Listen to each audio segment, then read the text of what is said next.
Hi, my name's Adam. Welcome back to the ongoing video series Finding My Next Favorite Tabletop Role-Playing Game. Today I'm looking at Nimble 5e. If you're new here, I am looking for a new system because I've fallen out of love with the systems I've played in the past, and I'm looking for something new. And I guess this is a two-parter. The first I already recorded months ago, and now I am revisiting Nimble because they are overhauling their system. Their system was already pretty new, but it very much relied heavily on D&D 5e. You couldn't really play Nimble without it, and now it's its own thing.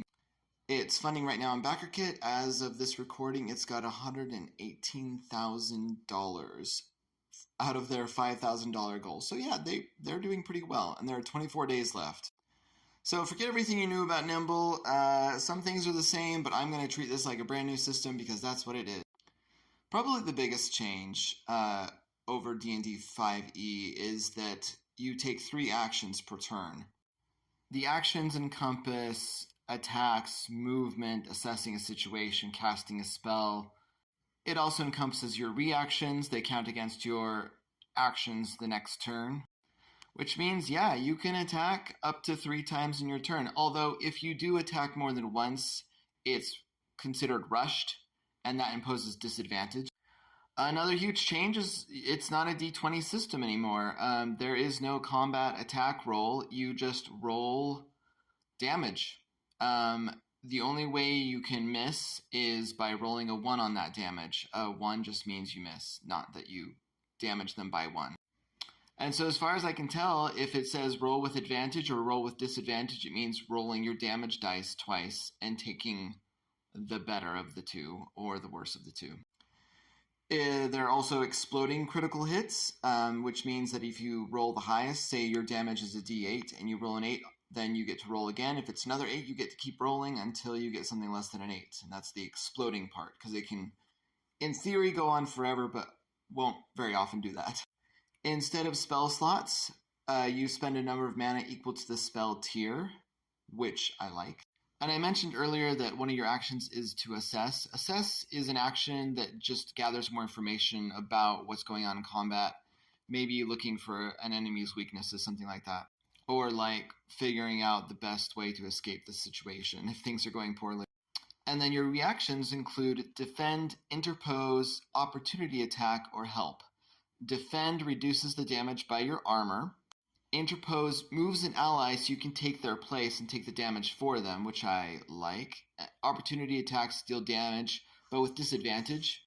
And then help just gives an ally advantage. If you've been watching me for any period of time, you know that I do not like initiative rolls. You still roll initiative, but it's just to determine how many actions you have on the first round. So if you roll above a 10, or maybe it's a 2-digit, so if you roll 10 or higher on initiative, then you get 2 actions, or 3 actions maybe, and then if you roll less than 10, it's 2 actions. If you roll less than 0, it's just 1 action. And then otherwise, heroes just go first, and whichever player is ready. I'll have more to say about that later. Your initiative bonus is usually derived from dexterity, but it is derived from wisdom instead. And the way you die is you die from levels of exhaustion. So you go to 0 hit points, you get fewer actions per turn, but you can still move around, still do things, but you're in danger because your exhaustion level will keep going up the longer you exert yourself, the longer you don't take a break, the more, if you get damaged while already in that state, then your exhaustion level can go up a lot. And if your exhaustion level gets to level 6, then you're dead. And exhaustion levels are nothing to sort of be casual about because they take time. Like, it's a long rest to get rid of 1 exhaustion level. So you really don't want to fall below 0 hit points. Races are still called races, which is disappointing. I feel like in 2024, most people are aware that the community, especially Black and brown members of the community, have asked that we don't use races anymore, and it's just disappointing to see it again. One thing I did like is that stats don't have separate scores and modifiers. It's just +3 or -1 or whatever. There are a number of classes. They have new names, but you kind of get the sense that they are sort of still what they were in D&D 5e, at least thematically. Berserkers are barbarians, mages are wizards, cheats are rogues, those sorts of things. And then it seems like what armor you can wear is class dependent. I noticed that you don't wear armor if you're a berserker. If you're a cheat, you wear leather. If you're a mage, you wear robes, that sort of thing. Oh, I forgot to mention. So races, you have dwarf, elf, halfling, human, all those sorts of things. I think there are more, but those are just what was in the free preview that they have on the backer kit page. And they've been very simplified. It's just one or two simple traits that you add. I mean, the whole character process is simplified because now your character sheet is half a page. Not like one page front and back, but just literally it fits on half a page. And stat blocks for enemies are also very simplified. For example, the goblin stat block is just 3 lines. So what do I think of Nimble 5e in its current iteration? I like it. It's much improved. Will it become my next favorite tabletop role-playing game?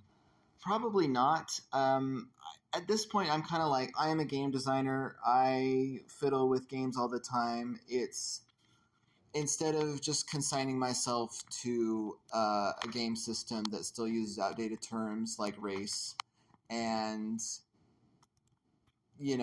continuing to roll initiative even though I don't like that the way it interrupts combat.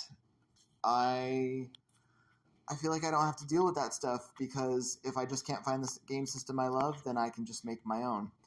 But I think this is a huge improvement. It's certainly better than D&D 5e in my mind. It is a new game system. It is not D&D 5e anymore, regardless of what they say. They're leaning on the tropes and sort of the feel, but this is so streamlined. There's no D20 anymore. The 3-action rule is very different than D&D's. It's going to feel very, very different to play. So I get why they're saying this is Nimble 5e because they're trying to tap into that audience that D&D 5e has.